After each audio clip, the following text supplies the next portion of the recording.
Imanalia Mashikuna. Sean bienvenidos al Centro de Educación Andina Cisalfaria.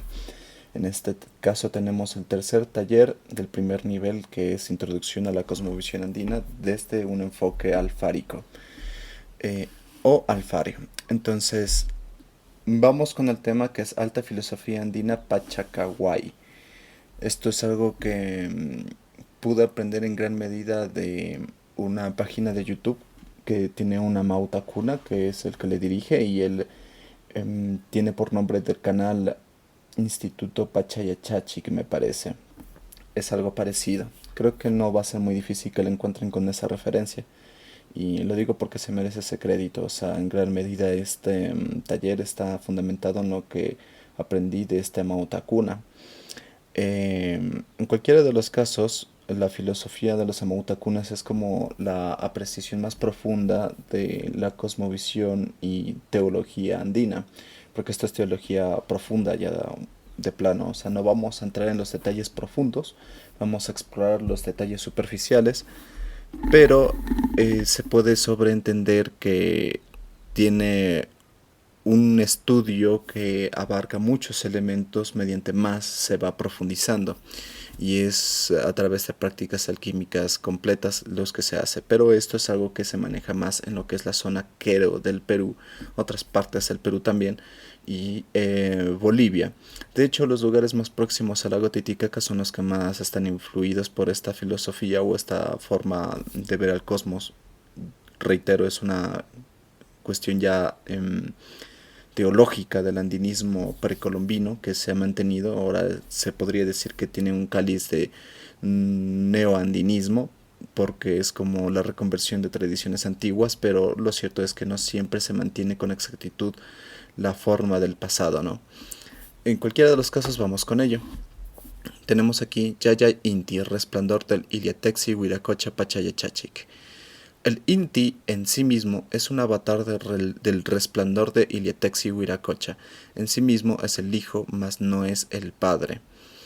Eh, Esta parte es muy importante porque, en primer lugar, de hecho, la forma en la que he mencionado aquí es como una forma más completa que se tiene para mencionarse al Huiracocha, pero debo reconocer que no es la forma más correcta. Cuando realicé el taller por primera vez, no porque en este instante estoy haciendo grabaciones ya fuera del proceso del taller con participantes y todo, sino que lo estoy grabando de manera simplificada para YouTube, en particular para YouTube.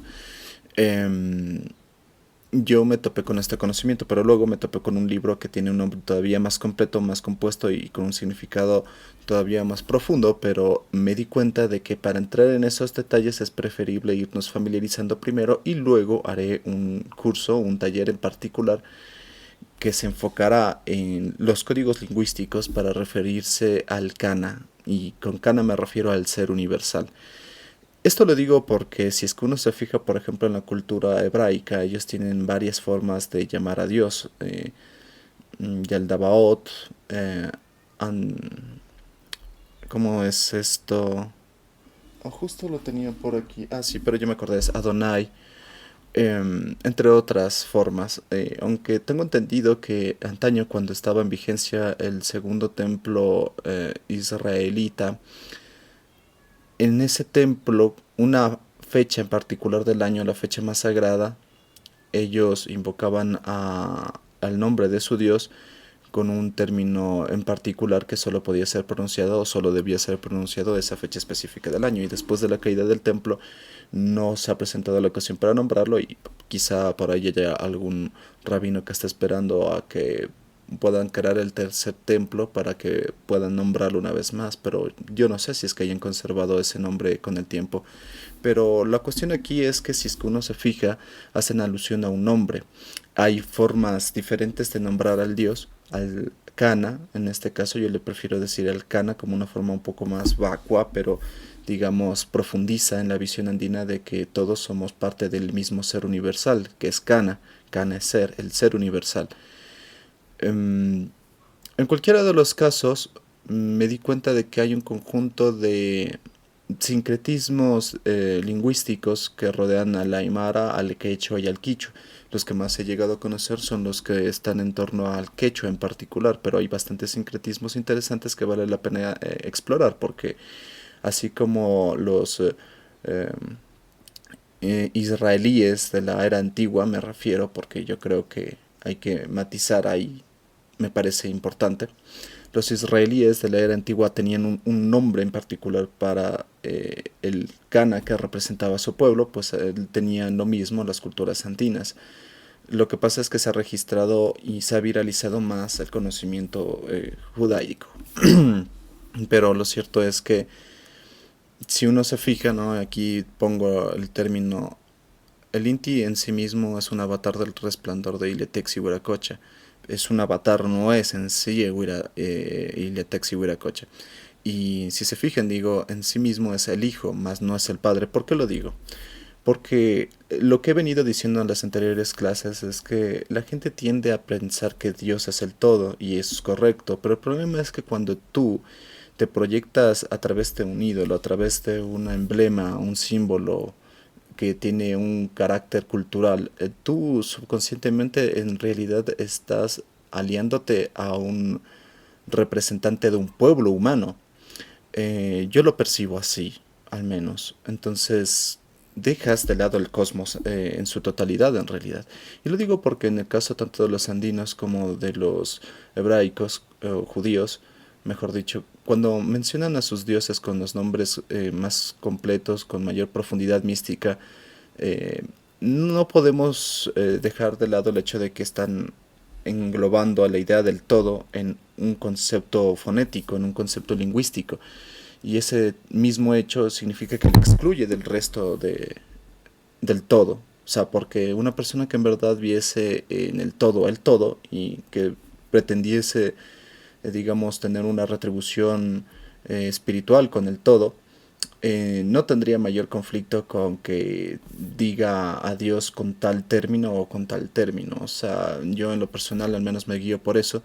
Soy una persona que sí tiene una cuna católica y se ha afianzado al catolicismo con el paso del tiempo, pero lo cierto es que yo en el catolicismo tengo una visión un poco divergente a la que generalmente se manifiesta, pero no la voy a mencionar aquí para no entrar en polémica porque me tomaría un poco de tiempo explicarla, pero va con esto de que es el hijo porque se le excluye del resto del todo, o sea, como si es que a mí me empezara a referirme a Dios con el término Alá, por decir un término. Entonces, en realidad yo lo estoy excluyendo del todo, o sea, yo estoy queriendo hacer como que sí es el todo, pero solo en esta partecita, si solo en esta forma es el todo, o sea, es absurdo, no tiene sentido, estoy excluyéndole de otros elementos y otras formas lingüísticas de referirse al kana, no tiene sentido, no es el todo. Entonces, hablamos de un ente particular que representa a un pueblo. Entonces, cuando pienso en la manifestación completa de Iliatex y Huiracocha Pacheco Chachik, pienso en realidad en la manifestación del pueblo andino. Por eso es el Hijo, porque es creado por la totalidad. Pero el Padre es en sí el que trasciende al plano del Caipacha, que es el que mayormente percibimos, porque ocasionalmente percibimos hasta un punto el Hanan y el Ukupacha, pero es algo como más de percepción limitada. Pero en realidad nosotros tenemos más una correspondencia con quienes tienen reino aquí en el Caipacha, pero que gobiernan no tanto desde el Caipacha, se conectan sí, pero tienen sus planos elevados o subterráneos desde los cuales rigen parte de este plano que es el Caipacha. Pero siguen sin ser el todo. El todo es el que trascendió a estos planos y es el que habita en el Jawa Pacha, porque tanto el Hanan, el Kai y el Ukupacha, estos son planos, digamos, internos dentro de la entidad misma que es el Jawa Pacha, el plano donde habita, y es el Jawa porque se sobrepone a todo. Eso poco a poco lo iremos entendiendo. En cualquiera de los aspectos quería que se entendiera eso, que cuando nos referimos a nuestros dioses populares, nos referimos, o mejor dicho, más que dioses preferiría decir el término Apu populares o Apus del pueblo. Cuando nos referimos a ellos nos referimos a un hijo, no al propio creador en su totalidad. El creador está por encima de este plano. Tenemos la vastedad del cosmos, tenemos la vastedad del cosmos solo la comprende la totalidad del cosmos mismo.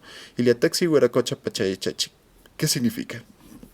Bueno, recordemos que en la cultura taoísta también se entiende que el Tao es una suerte de código fonético que quiere referirse al todo, pero no solo es al todo, me parece que también tiene como traducción la vía o el camino, pero no estoy completamente seguro en este instante, pero también al mismo tiempo pretende referirse al todo.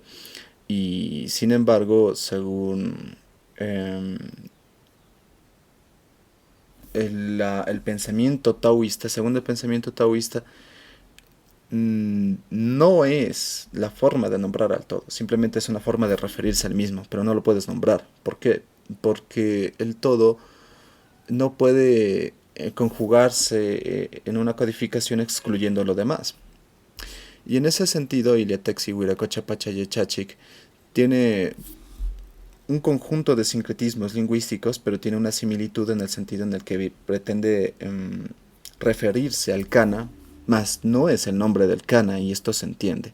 En última instancia, es en realidad la forma de nombrar a un apu popular del pueblo andino. Vamos, Iliatexi, fundamento del uso. Taxi significa causa o fundamento, mientras que... Ah, aquí está mal, es en realidad Ilia. Me confundí al escribir esta parte, discúlpenme, es Ilia, es la primera parte, es Ilia, significa causa o fundamento, mientras que Texi significa resplandor, energía o fuerza. Em, Eso es en la primera parte de la pronunciación, lo que es Ilia Texi.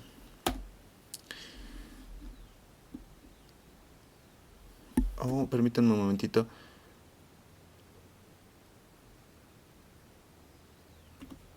Ya.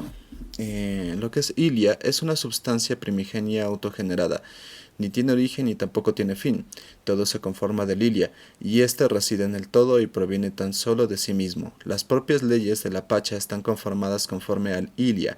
Ilia es vacuidad, es incomprensible, inconocible, inacible. Ilia más Q significa cero y también significa nada, es ausencia. El Ilia, disculpen, al mismo tiempo Ilia es la totalidad. Es interesante esto porque en realidad yo asocio la palabra Ilia con la palabra éter, no éter que es más bien de un origen, no estoy seguro si helénico o al menos si es de origen europeo o mediterráneo, como quien dice. Y el éter me parece muy similar porque yo concibo al éter como un elemento que en verdad es el elemento del que se conforma todo el universo, pero es porque el éter para mí es la substancia del espacio-tiempo. Esto es algo que se invitaría en cierto momento a los participantes del taller a estudiar sobre más que nada partículas, el estudio de partículas. Ahora que lo pienso es un tema interesante que puedo estar abordando en eventuales talleres porque es bastante filosófico y si bien no es estrictamente andino, esto nos va a servir para una profundización en el estudio andino eventualmente y si es que le damos un cáliz de nuestra propia cultura mejor, pero la verdad yo recomendaría mucho el estudio del funcionamiento de las partículas. En cualquiera de los casos, me parece que, o sea, en mi percepción personal, el éter es lo mismo que el espacio-tiempo. Y no sé si la gente tiene clara la diferenciación, pero lo que pasa es que el espacio-tiempo es, entre comillas, indistinto de la materia. Pero digo entre comillas porque al fin y al cabo todos estamos unidos y todos somos uno. Sino que, digamos, en un término de percepción, nuestra percepción debe diferenciar el cómo entendemos a la materia ordinaria, incluso la manifestación energética ordinaria y cómo entendemos al espacio-tiempo en sí mismo. Creo que era Stephen Hawking el que hablaba de que si, o sea, él hacía una metáfora para entender cómo funciona el espacio y él lo que decía era, mira, si tú tienes una habitación y tú quitas todos los elementos que hay en esa habitación, es decir, muebles, quitas veladores, quitas cualquier cosita, sillas, etcétera. Luego, al final, vas a pensar que la habitación está vacía, pero en sí mismo, lo curioso es que no, porque sigue estando el espacio en sí. El espacio sigue existiendo. Lo que has hecho es como vaciar al espacio, pero el espacio en sí mismo es un elemento del cosmos, un elemento del todo que sigue presente. Y es indistinto, en principio, a la materia ordinaria que entendemos y a la manifestación energética ordinaria que entendemos. Pero eso solo es una situación perceptiva, o sea, y eso es solo en principio, porque luego en la práctica del espacio-tiempo se conforma todo en sí mismo, es la parte más confusa.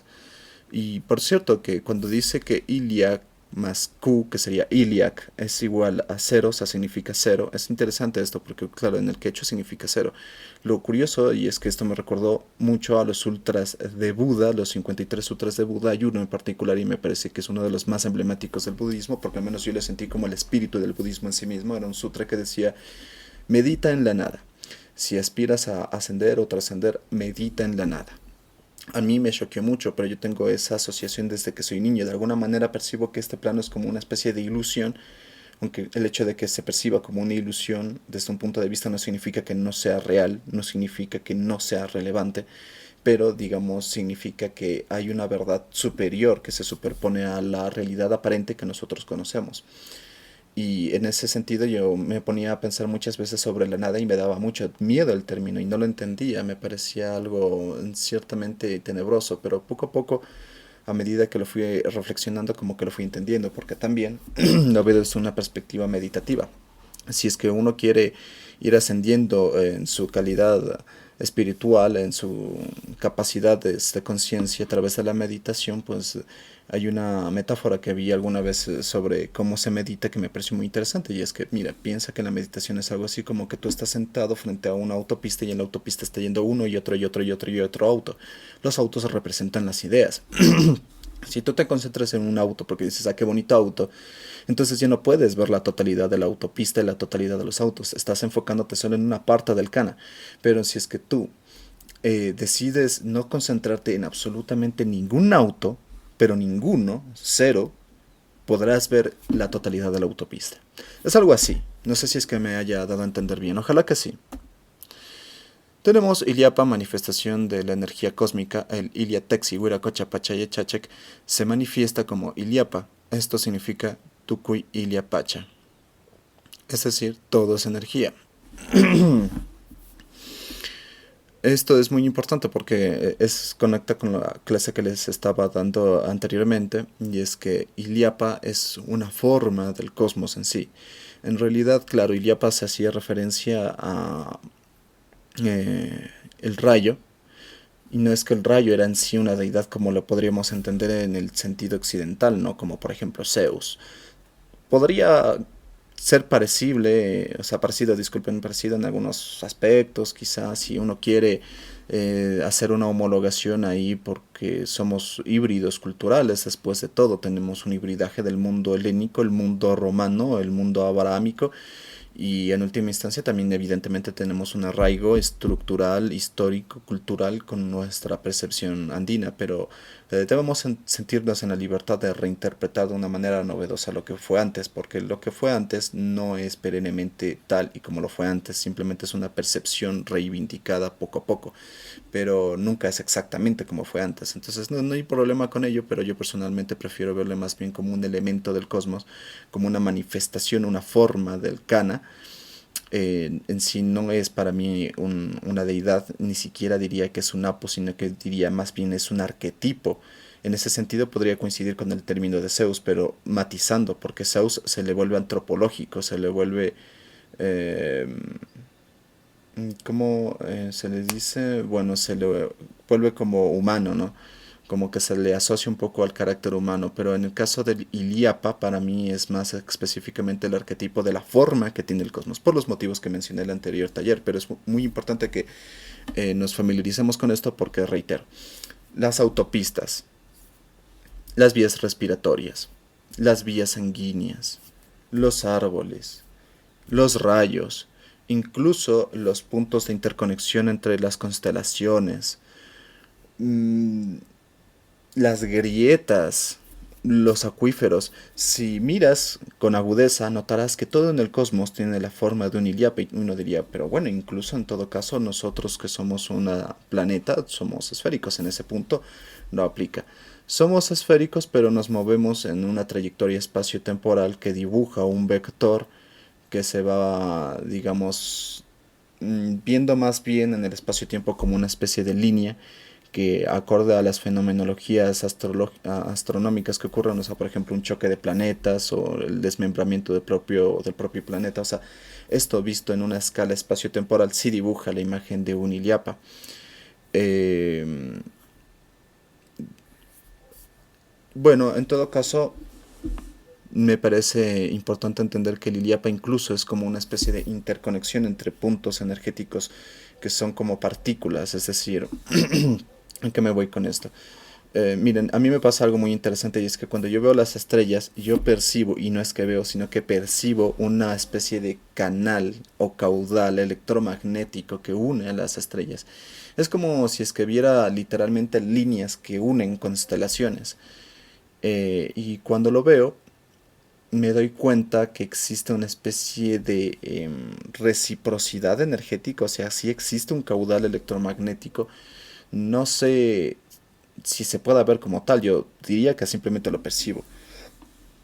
Y creo que es algo bastante subconsciente porque tengo la impresión de que me ha ocurrido también viéndolo en imágenes, o sea, no es que yo necesito ver directamente o percibir directamente la aura electromagnética entre las estrellas, sino que más bien es como que mi mente subconsciente lo sobreentiende así y crea las líneas dentro de mi propia mente. El hecho es que lo suelo ver. Y cuando veo estas líneas, me doy cuenta que hay una especie de dinámica magnética entre planetas, porque esto es lógico, ¿no? O sea, los planetas, los astros en sí, tienen una especie de atracción magnética. Entonces, en este magnetismo se va dibujando un caudal electromagnético que a macroescala dibuja un Iliapa. Pero el Iliapa a macrocosmos, eso sí, se vuelve también espiralado. Si uno se fija, se vuelve espiralado. Lo digo porque si es que nos vamos al plano máximo de lo que conocemos de astronomía, que es los cúmulos de galaxias, observaremos que el cúmulo de galaxias, no recuerdo el nombre exacto del cúmulo en el que estamos nosotros, pero el cúmulo de galaxias al que pertenecemos forma la imagen igualmente de un Iliapa, pero es espiralado. O sea, los rayos no son rectos, sino más bien como curvos, pero sí es espiralado. Digo, sí es un Iliapa, pero espiralado, como digo. Em, de aquí tenemos el Camaquín o Camagnin. Significa la confluencia de la energía vital. Proviene de la palabra kamai, que se traduce como energía vital, que contiene la capacidad del kama o animar. De aquí surge la palabra Pachacamac, que se traduce literalmente como animador del cosmos. Este es el nombre conocible ante el idioma para Iliatexi. En cierta forma, el kamai es la virtud armonizadora que posee el Iliatexi, es decir, es una cualidad conocible del Iliatexi, pues es la facultad sutil que ordena la pacha. Tiene diferentes niveles de manifestación. La proyección del Achik íntico o a través de la fotosíntesis es, en suma, la autoanimación del Iliatexi. En una sisa o flor, es decir, que se anima a sí misma en diferentes nudos energéticos. Eh, para explicarlo mejor, Kamagnin es, bueno, válgase la redundancia y lo dice claramente, es energía vital.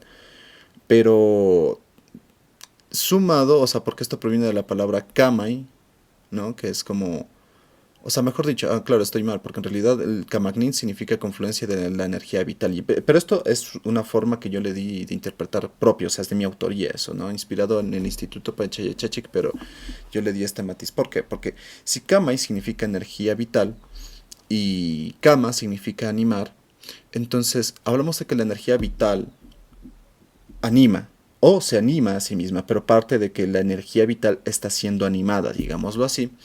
Entonces es una confluencia de la energía vital, o sea, la energía vital está confluyendo a través de la animación. Por eso es que para mí la traducción más apropiada para entender el término Camagnin sería confluencia de la energía vital, porque una cosa es que existe energía vital y otra cosa es que confluye la energía vital. Miren, por ejemplo, aquí dice, tiene diferentes niveles de manifestación. La proyección del Achik íntico, ¿qué significa esto? Es luz solar, ¿no?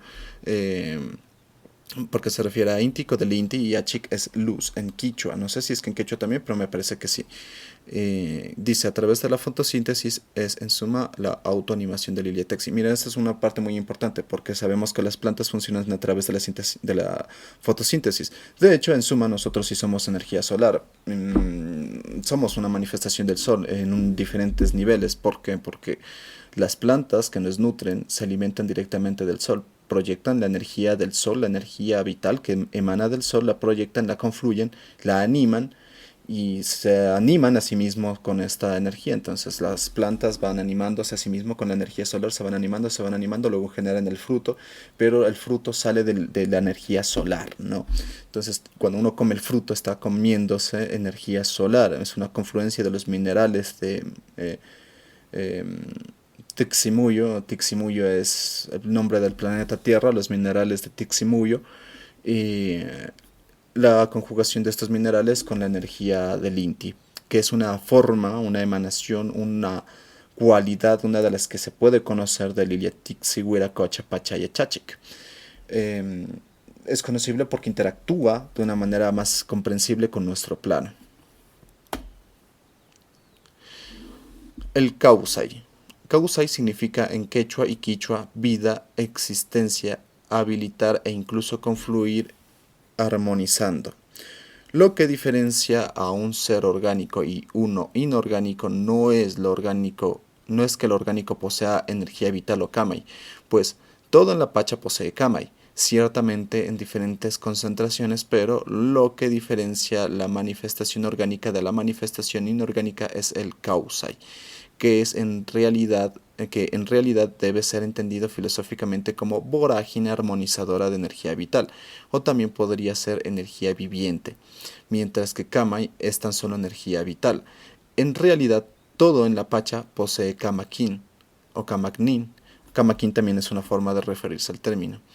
En el futuro es probable que dentro del centro plantee un conjunto de códigos fonéticos más estandarizados, porque me incomoda un poco que cuando estudio estas cosas no existe un estándar, existe como que se le dice así y así y así, y yo procuro hacer que se familiaricen con esa realidad igual que yo, pero en la práctica me gustaría que como un estudio propio del centro en el futuro manejemos un término estándar para algunas cuestiones, pero esto lo abordaré en el siguiente nivel que todavía falta.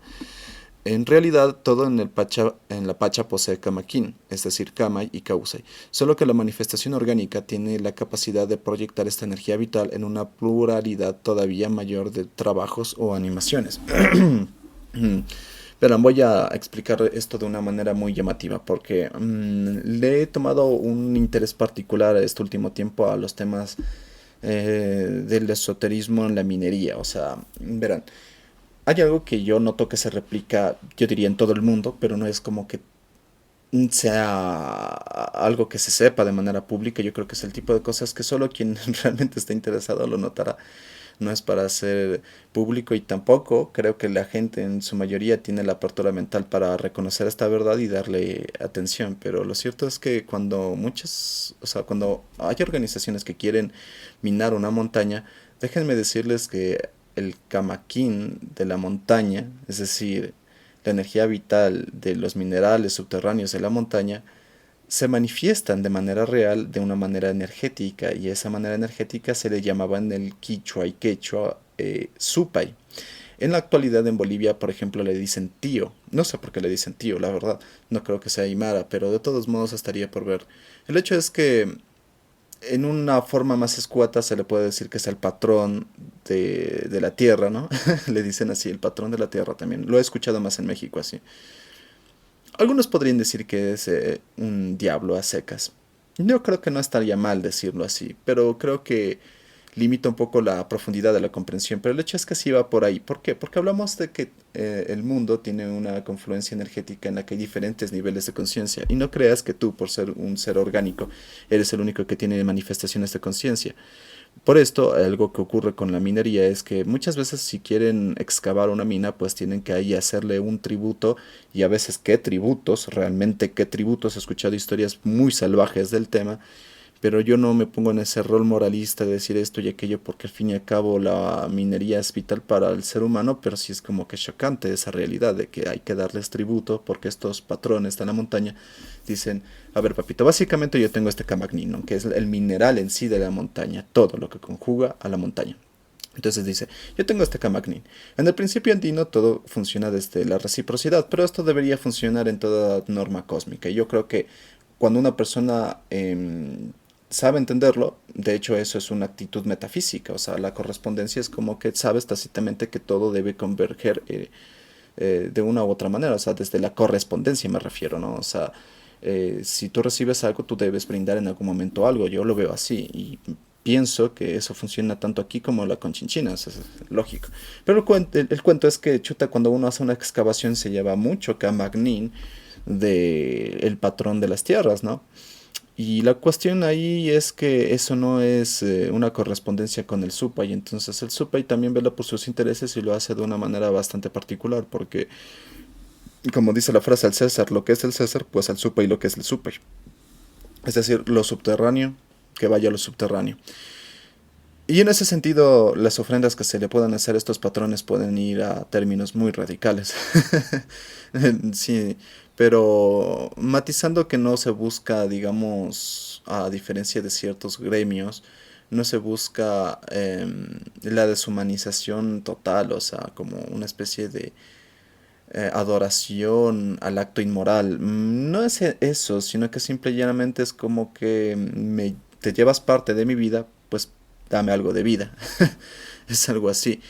De hecho, eventualmente espero hacer un taller en el que nos pueda comentar un poco de esta percepción que tengo alguien que trabaja en minería, un geólogo que conozco que a lo mejor nos puede corroborar o matizar o quizá incluso desmentir lo que digo, pero me topo con que esto es una realidad en Bolivia, me topo con que esto es una realidad en México, pero no me he dado el tiempo de investigarlo a nivel mundial, pero diría que parece replicarse el fenómeno, ¿no?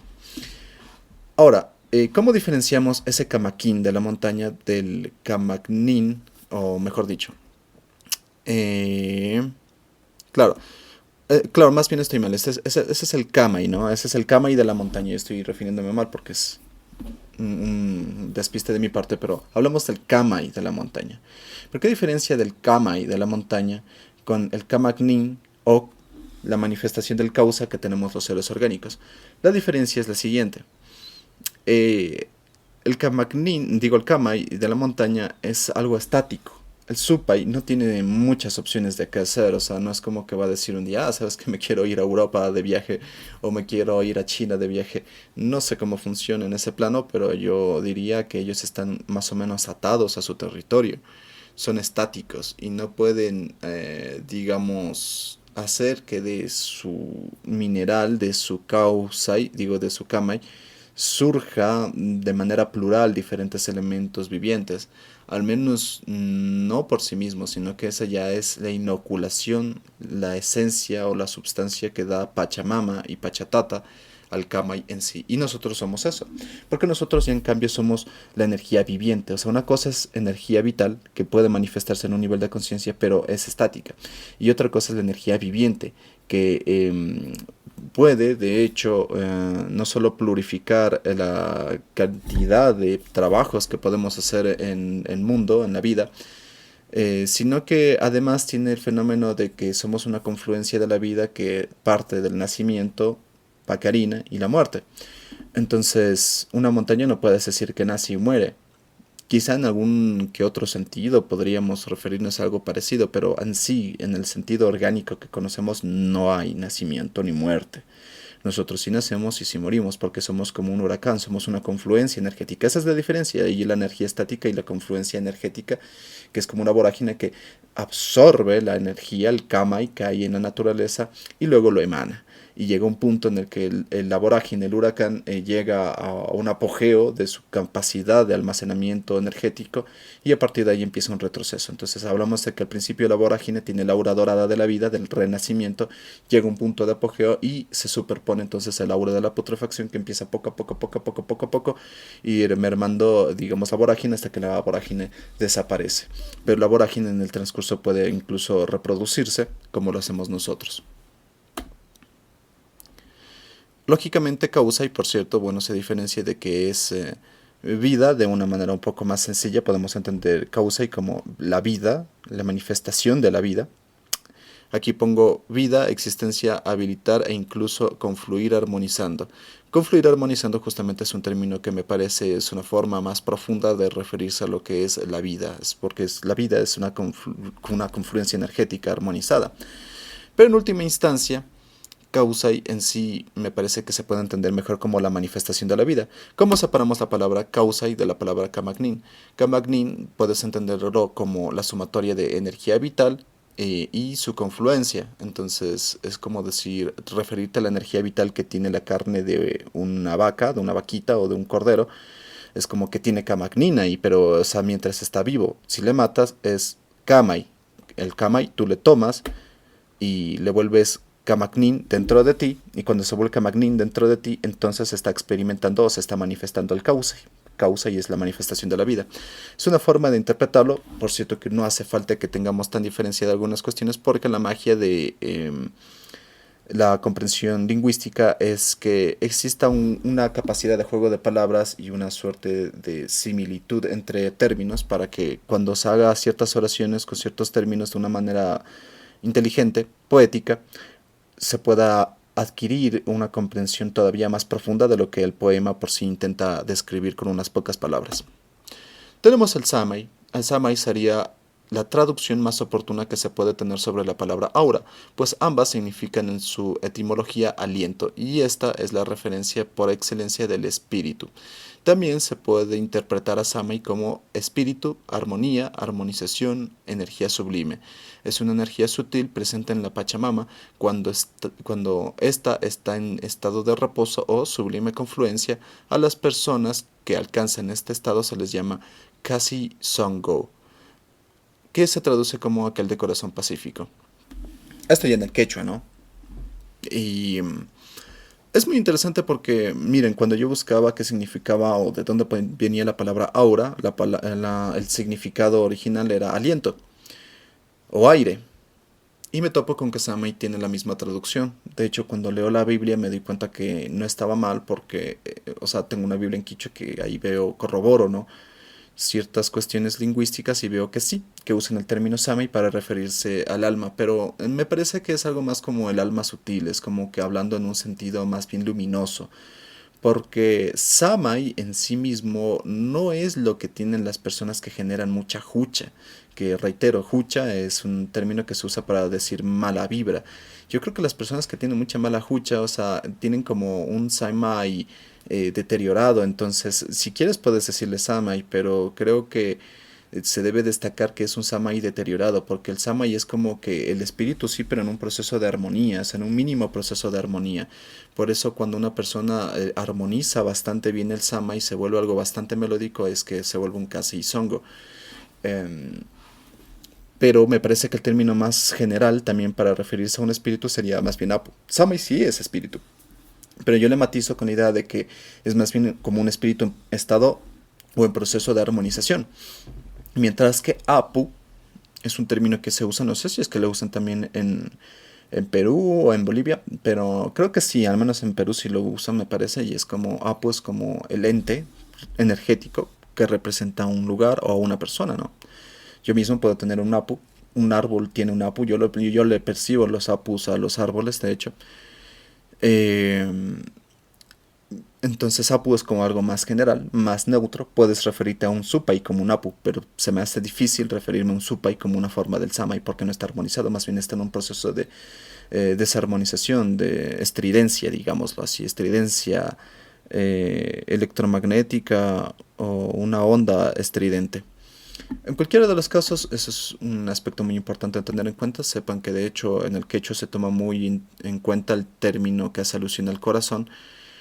Aquí le dicen songo, en el quichua es shunku. Hay un término, no recuerdo cómo se le dice completo y por temor a no pronunciarlo bien no lo diré como lo escuché del quechua, pero su traducción me pareció muy bonita, que se refiere a las personas que tienen corazón de colibrí. Básicamente dice que las personas que tienen más proximidad con el kana son aquellas personas que tienen el corazón como colibrí, que significa que son personas de muy buen corazón. Y bueno, eso es justamente el taller de hoy. Iba a ser un poco más breve, pero me parece que estos basamentos son importantes. De hecho, esta clase me parece muy importante, pero también me parece que fue más bien como un estudio superficial del tema.